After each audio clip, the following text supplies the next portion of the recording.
Brilliance Audio presents Stealing the Crown by T.P. Fielden, performed by Joel Frumkin.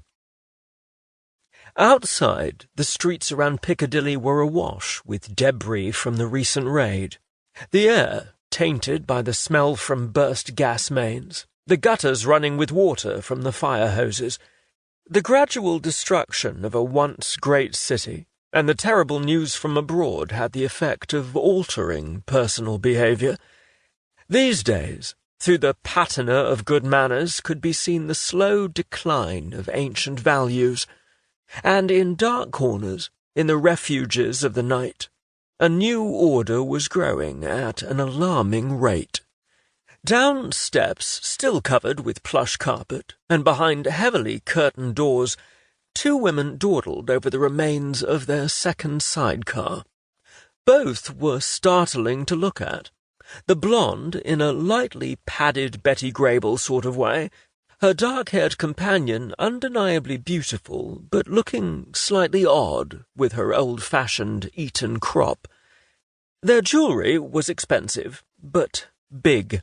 Their clothes looked new, and their high-heeled shoes were clearly still at the breaking-in stage, each having taken one off under the table. They spoke in carefully modulated tones, caution governing the delivery of their vowels. "Another, Lem?" It was now past 7 o'clock. "No thanks, Rodie. Time for a dip." "No swimming pool here, ducks." She knew perfectly well what her friend was getting at, but never passed up an opportunity to tease. "No," said the woman, who answered to lemonade, but preferred to tell people she was Claudia. "The other. Do a bit of work. Remember your manners, girl. You're in the Ritz now."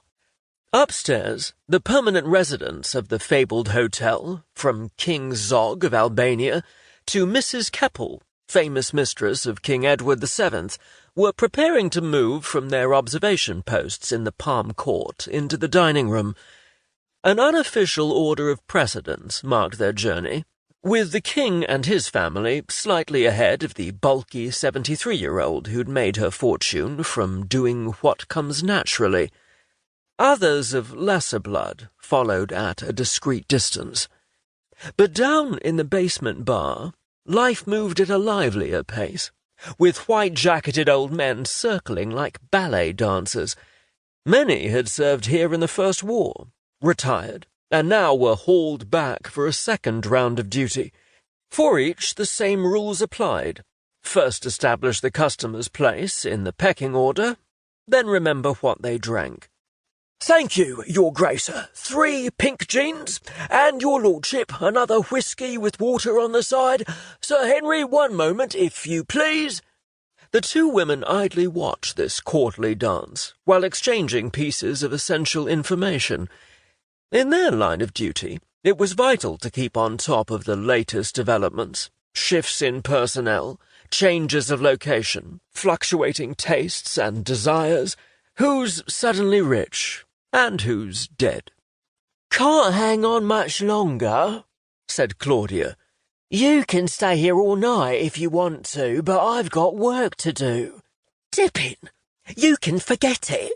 It's your first time in the Ritz, Lem. You don't know the rules. Sit down." Rodie grabbed the hem of her friend's skirt. "Right time of night?" insisted the other, rising again. "Most of these boys have been here since the sirens went. They've drunk their fill and a few more.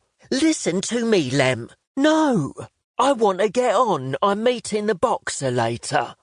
The woman called Rodie looked around the lofty room, its ornate plasterwork as yet undamaged by the bloody conflict outside.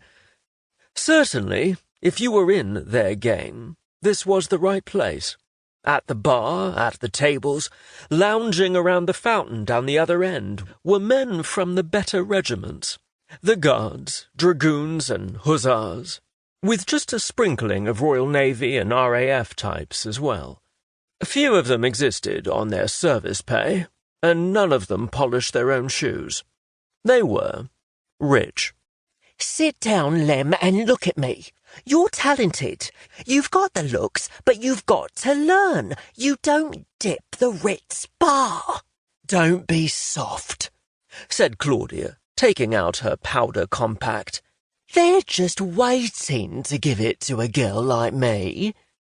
In a certain light, she was remarkable looking, and knew it. That's where you're wrong. Use your eyes. Your eyes. What do you see? A lot of rich men and a lot of rich women. Notice anything else? Good looking.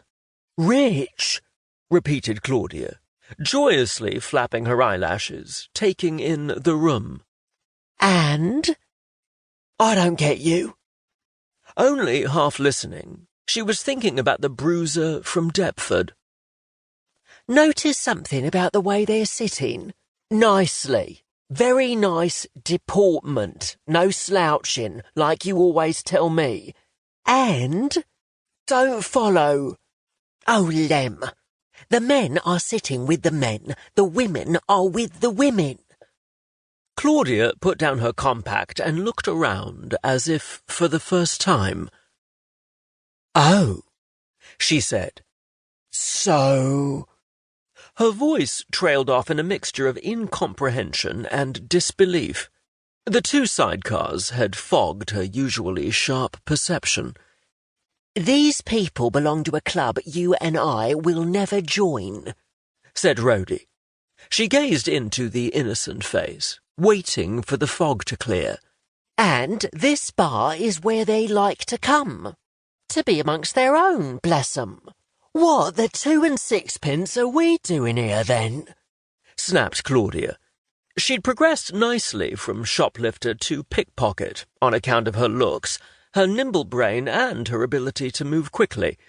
But despite the dress she was wearing tonight, despite her colossal appeal, despite the age-old surroundings of London's smartest hotel, she still looked like a kid on the make.